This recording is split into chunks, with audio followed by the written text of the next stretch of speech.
We've got Stuart Pringle from DIAB, David Bullard, who's going to be our host tonight. We've got Andre Farid and Maura from COPE. And Andre Farid is from the Freedom Front Plus. You may notice our security outside. A very special thank you to Veta Scola and HCW for arranging that. You can all feel safe here tonight if you know what's outside here, the resources we have. If you're on social media, please join our Facebook page. It's Helderberg Residents Association. We use that as a notice board, and you'll be notified of all the events we have happening within the Residents Association. Our main aim is to stand up for community issues and to educate the community and to build a strong community and a voice between us and local government. So a very warm welcome. I see there's a lot of newcomers here. If you haven't filled in the membership forms, please, we've got membership forms at the back. There is no fee to be a member at the moment, so just fill one in. And without further ado, I'm just going to hand over to Dave Bullard, and you can take the floor. Ladies and gentlemen, this idea came up because the Helderberg Residents Association is apolitical. And so we didn't want to be aligned to any party at all. We're not aligned to any party. We represent businesses and residents in the Helderberg area. I'd like to thank those who've travelled far away from Gordons Bay to be here this evening as well. But we thought it was an appropriate time to have an open session here, and it has been open to everyone. Not everyone has responded. That's entirely their right. But I'm delighted that we do have 4 speakers here this evening. And the way the evening is going to go, to be completely fair, it will be ladies first. I have an order of speech here, so to show absolutely no preference whatsoever, Moira will pick the first one from order of speech. The 4 speakers will then take up to 10 minutes. I have a barking sound on here, or an alarm sound on here. If they go over 10 minutes, well, they can't go over 10 minutes, basically, because I'm in charge. So up to 10 minutes, they have they have at their disposal to speak, and then anything, if they want to go below that, then that's fine. It doesn't go into the next speaker. They can't hand over for an extra 5 minutes to somebody else. There's no trade-off here. You know, there's not Boris Johnson.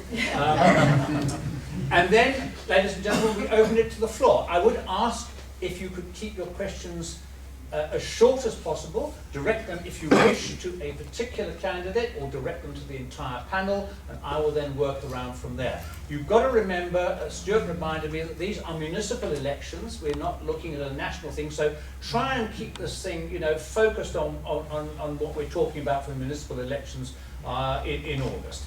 And with no further ado, I shall ask Moira to take the first ticket here to see what number she is speaking at. Thank you. There we go. What is it? What did you get? Caller frame. No. Number 1. Right. Good. Thank you, Dave. Jack, I'm sorry, there's no choice. That's it. Good. Ladies and gentlemen, This is great. 10 minutes. I'm going to just put this thing on. It will make a horrible siren sound, but let me just check this thing so we can completely fair. Heavens, it will make a horrible noise in 10 minutes from now. Moira, the floor is yours. Thank you. Thank you. Good evening, everybody, and thank you so much for joining us. I'm delighted to be here. I've been looking forward to this all as long as Stephen's been advertising it on Facebook. I think the brief initially was just to introduce ourselves for a short 5 minutes or so, and then each of us would do that. I don't want to take too much time introducing myself, because I think that what you're really here for is to hear all of us and what we've got to say about what we're going to do for you. So I was born in Zimbabwe, of South African parents. I've been living in South Africa most of my life. I have a long history in politics, but always in a supporting role. Never really active and out there and in front. But over the last few years have looked at politics and looked at the mess that our country seems to be heading towards, and felt that I can no longer just sit around and be apathetic about it and expect everybody else to do something.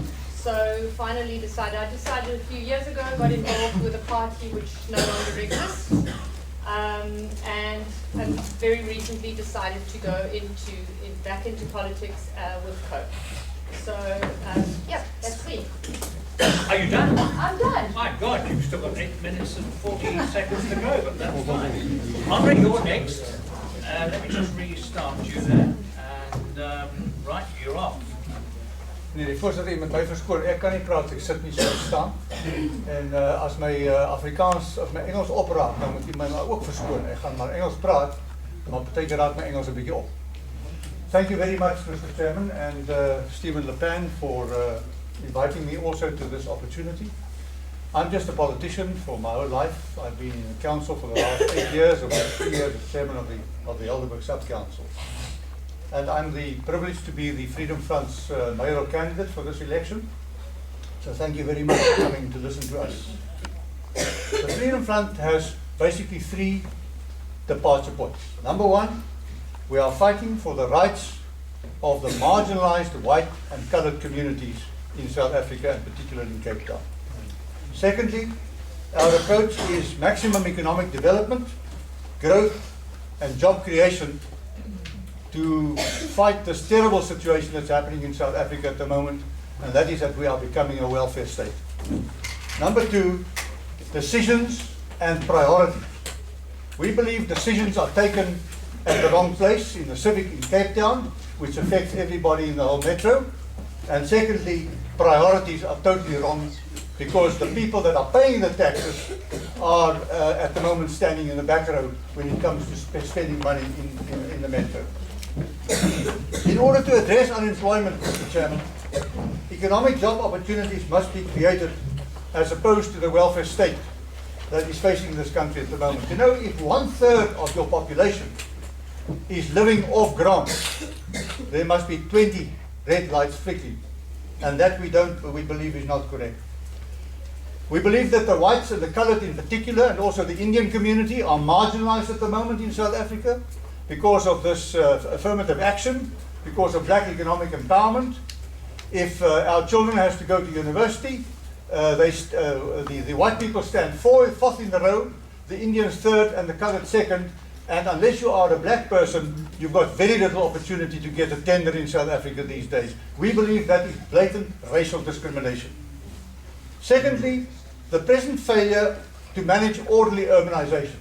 Now I can tell you, nobody that doesn't understand that urbanization is a fact must go and check somewhere else, because urbanization is a fact of life.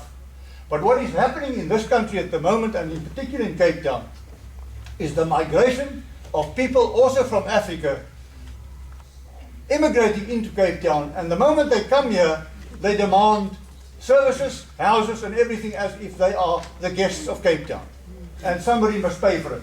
And we believe that something seriously is wrong, something must be done. I've asked for the last 8 years to the Cape Town authorities under the DA, have you spoken to the government to close the borders and have proper control? There's nowhere in the world, except now with the migration from the east into Europe, yes. But there's nowhere in the world where you can just cross a border and just arrive and say, here I am, and then you must look after those people. The second thing is, if the people from the Eastern Cape are coming here, I've got a slogan that I use. I say, money must follow the feet. If people arrive here from the Eastern Cape, then the government must take the money from the Eastern Cape province and give it here to this province in order that we can cope with that problem. The present failure to manage urbanization, yes. The third thing is that priorities must be reassessed. If I say to you tonight, I don't say that one mustn't look after the poor. Of course, the poor are the responsibility of every country, but within limits. Not if it becomes unbearable like we have at the moment.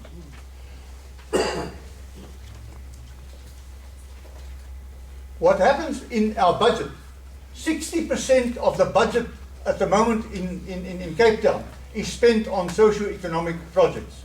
I say that is socialist. Because if you ask for the city to look after our road structure with our traffic getting completely bogged down, if you try to travel from here to Cape Town, or if you want to come from Rowback to Cape Town, or from Cairns River to Cape Town, you cannot enter the city, and it takes you an hour and a half. I left my house in Wynberg tonight at 5 o'clock, and I was here at about just 6:30. 5 o'clock, and I was here just after 6:30 years. It took me an hour and a half to get from Cape Town to here that time of the evening. We say that the priorities are wrong. Charity begins at home, and the decisions that must be taken by the people who are paying the taxes. We've got the sub-council system, and I make no excuse for it, and I brag about it. That I and Robin Carlyle from the DA at that time was advising the City Council of Cape Town, and we said accept this concept of sub-councils, because power was taken away from all the small municipalities and centralized in Cape Town. Let's have the sub-councils, and let the sub-councils have powers and functions, proper powers and functions, with a sub-council manager, something this side of a town clerk, so that those issues which are supposed to be handled locally can be handled locally by the people who are paying the taxes. We don't even know in the Helderberg how much of the taxes that you are paying that goes into the fiscus is spent in here. I've asked that question at a multitude of times in the City Council of Cape Town. I said, tell the people how much they are paying and how much is spent. They don't want to give those figures, because that goes into 60% of the funds for socio-economic upliftment. The next point that I want to make is the present crime situation. I think it is very badly handled, and you know why? When we established provinces, when we negotiated a new constitution, the ANC didn't want provinces. And eventually they agreed to have provinces. I think they wanted to pacify Chief Buthelezi of KwaZulu-Natal to take part in the election. We had provinces installed. But you know what they did? Exactly like the DA did with the sub-councils. They established provinces, but they didn't give them proper powers and functions. The provinces are basically an extension of the central government. And I'll give you one example. You take the police.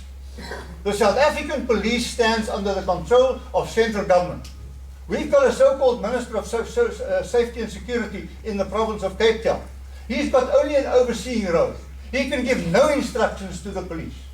Then we've got the Metro Police, which is totally underfunded, totally understaffed, and the coordination between those two bodies is just not working, because there's not one boss that is controlling the whole thing. That is why we've got crime, especially in the vlakte areas with the drugs and the killings of people. And I think that must be rectified. We say give powers and functions to the province. We say that there must be autonomy for the Western Cape, and for any other province that wants it. But we want autonomy for the Western Cape, so that the Western Cape can take responsibility for the services of the people that are living here. The last remark that I want to make is, get shot of the soccer stadium. This soccer stadium in Cape Town, Mrs. Zille promised Cape Town, not a cent more than 400 million will be spent of the taxpayers' money. You know what the facts are? That stadium is in the red now at a rate of 1.9 billion rand. It's your money that is lying there. They had a soccer tournament just recently, the Cape Cup. It had a deficit of 28 million rand when they tried to balance the books. When we asked Mr. Bloor, who is the person in charge, he just gives you his nice smile, and we get no results. So we say get shot of it. I suggested give it to the rugby people, because the rugby is the only sport that can fill that stadium. When we had the Sevens here, I was there, it was full to capacity. When we have soccer games there, you've got 10, 20, perhaps 30,000 people if you're lucky. Who pays for it? You and I have to pay for it. We say get shot. Give it to the rugby people for a rand. Let them sell Newlands, because Newlands also needs upgrading. And let them make it rugby friendly, and let it become a business. And let us get out of City Council. Let's get out of that stadium, because the job of a City Council is to collect taxes and to provide services. We're not in the business for that. At the time when that thing was built, you remember, they gave it to State of France. And Duplessis, who was the rugby captain, was the chairman of that body. They had it for 6 months, and they handed it back to the city. They said this thing is not going to work. So with that, I end off, Mr. Chairman. I thank you very much indeed for the opportunity. I warn again, and that I end off with. I warn again. Socialism is not the answer for South Africa. I want to give you the quote that Mrs. Sussman, yes, she was a good minister, I know it. In those days when I was a young member of Parliament, I took a lot of tips from her. Maggie Thatcher, when she was in opposition against the Labour Party in England, when they had a socialist policy in England, she said the following. She said, the problem with socialism is you eventually run out of other people's money. Thank you very much.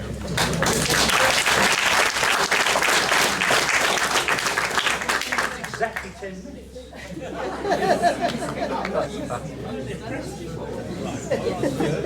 Ladies and gentlemen, Stuart Pringle from the DA.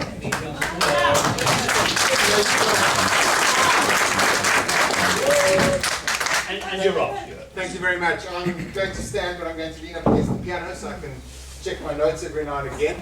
Manene na manene kazi, Moleni, dames en heren, goeienaand. Ladies and gentlemen, a very good evening to you. Igamalam di Stuart Pringle, di Gumkhle, di Gapambi, di Kwile Sub-Council 8 Apple.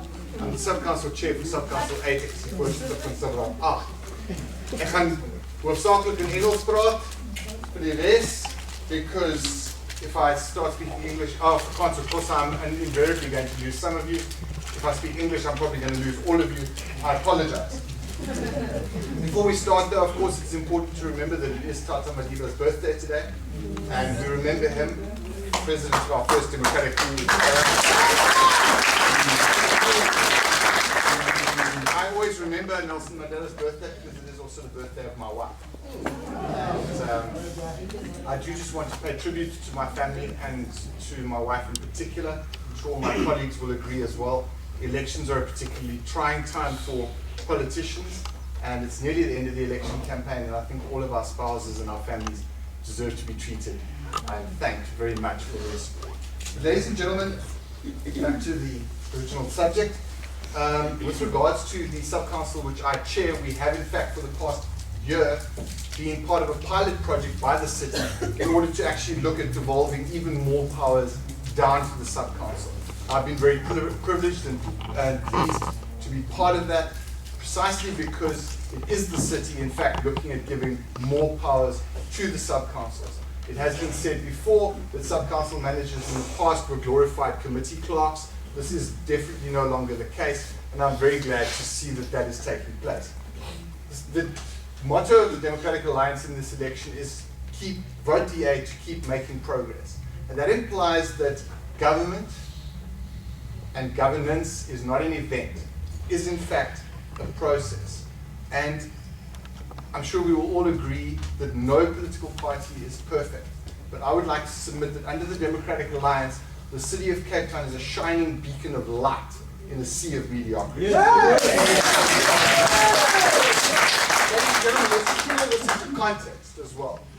We've spoken a great deal about people moving towards urban areas. I completely agree. Urbanization is a fact. Since 1996, the population of the great city of Cape Town has increased by 40%. 75% of those residents reside either in backyards or in informal settlements.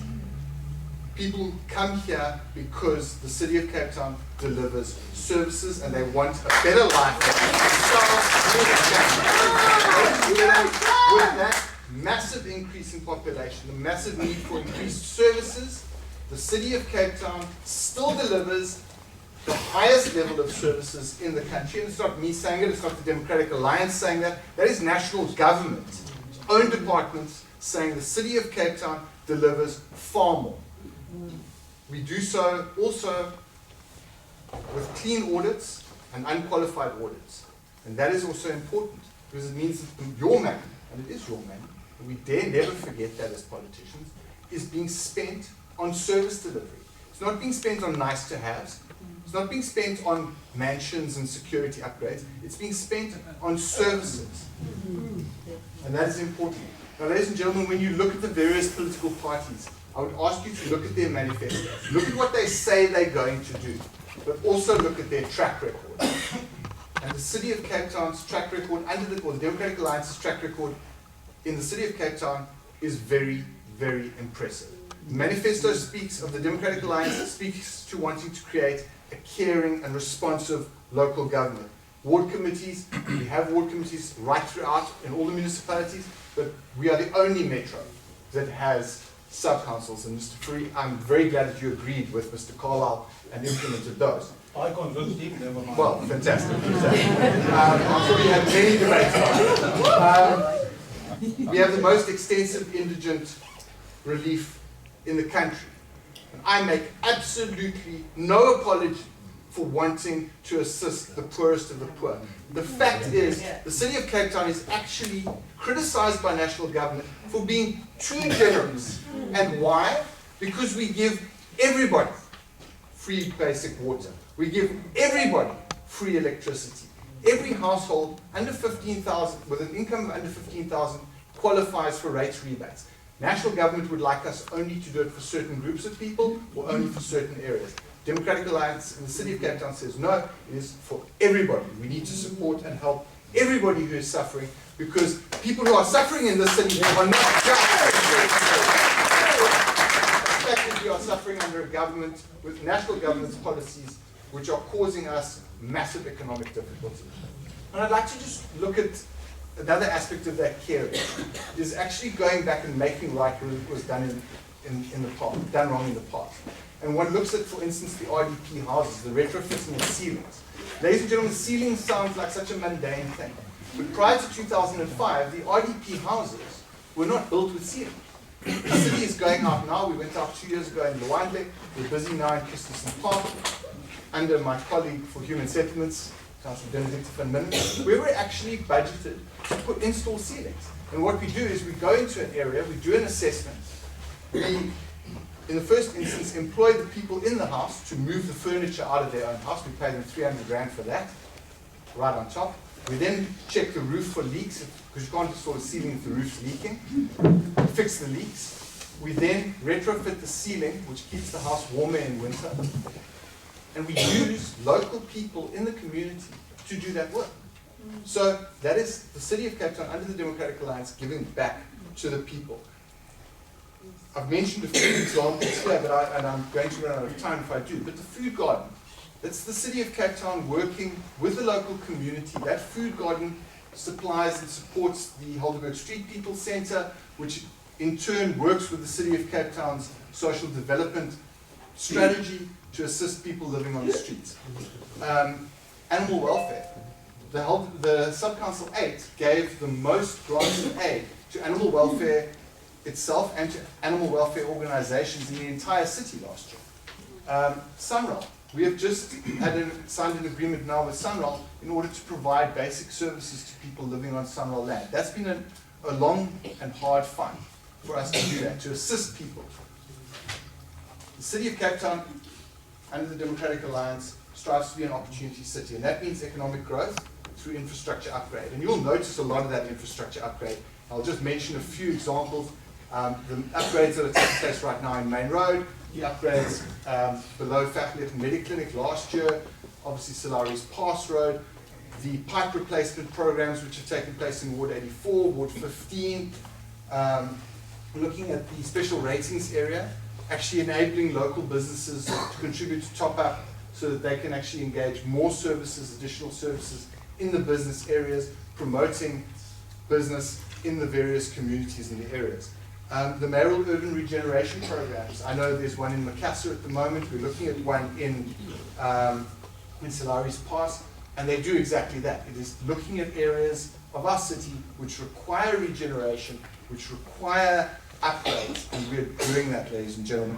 The public transport interchange. We need transport to connect people, to create connectivity, to bring communities closer together. The Nomzamo public transport interchange is completed. The one in Somerset West is commencing at the end of this year. Many of you will have seen the plans. They were on display right here in the library. It's a capital project of approximately 50 million Rand. I dare say it's the biggest public sector capital investment in the CBD of Somerset West, and it's probably one of the biggest from both private and public sector. Looking at our EPWP, our Extended Public Works Program, using unemployed people, paying them 130 Rand a day to perform very basic employment. It is more of a poverty alleviation than an employment creation exercise, but it does go hand in hand with training and skills development, and that in turn assists communities to both develop skills and, of course, to create employment. Turning to safety. yes, there are many things that we can say about safety, and it's not specifically a local government competency. SAPS and the courts are the primary agents in fighting crime. But that does not mean that the City of Cape Town does not have a role, and we're very fortunate, again, my colleague Benedicta van Minnen has served on the Safety and Security Portfolio as the chairperson, and I'm sure she'll be happy to take many of the questions. But from the ward allocations point of view, we've just done a massive donation to the CPF, both for Strand and for Somerset West, to assist with the neighbourhood watches. The city ran an extensive neighbourhood watch support program. The rent-a-cops enforcement of bylaws is very important, and both myself and Councillor van Minnen in Wards 15 and Wards 84 have contributed from our ward allocations for the employment of rent-a-cops. The SRAs have now arrived. Wow, okay. Sorry about that. I'm going to have to take questions. I'm sorry. I never do that. I think we've done a few things in City of Cape Town in the last 5 years. I didn't know whether it had the dog barking or the church bells or whatever. That seemed to work quite well. Finally, Jack Miller, the Cape Party, 10 minutes from now. Thank you. Okay. Stuart, no personal disrespect to you. From our small discussions, I think that you're probably a very upstanding, good man, and you're doing a fantastic job within your capacity.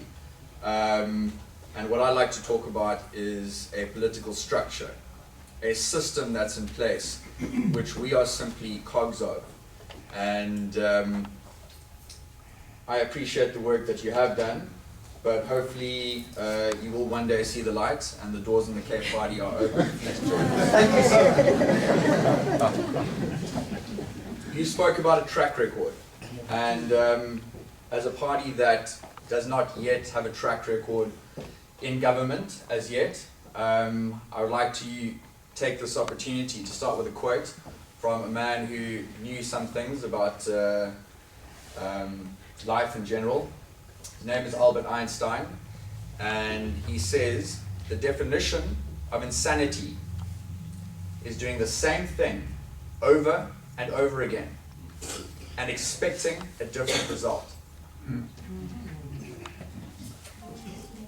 The DA won a landslide majority in 2014, 61% in 2011 also, and since 2009 has held the balance of power.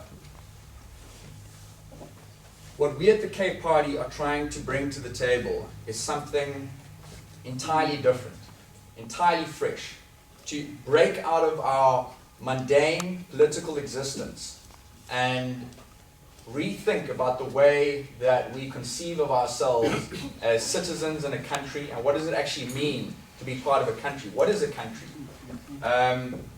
I know we're talking about local elections now, but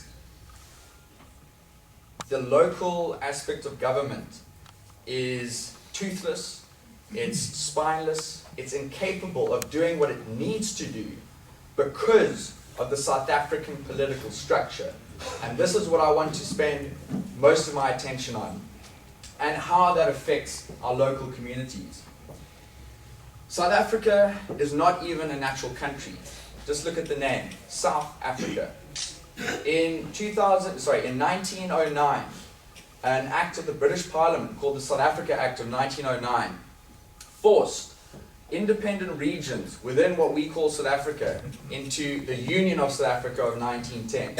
It was the Cape, the Boer Republics of the Free State and Transvaal, and the Natal colony with the British protectorates of Lesotho and Swaziland. This is what formed South Africa.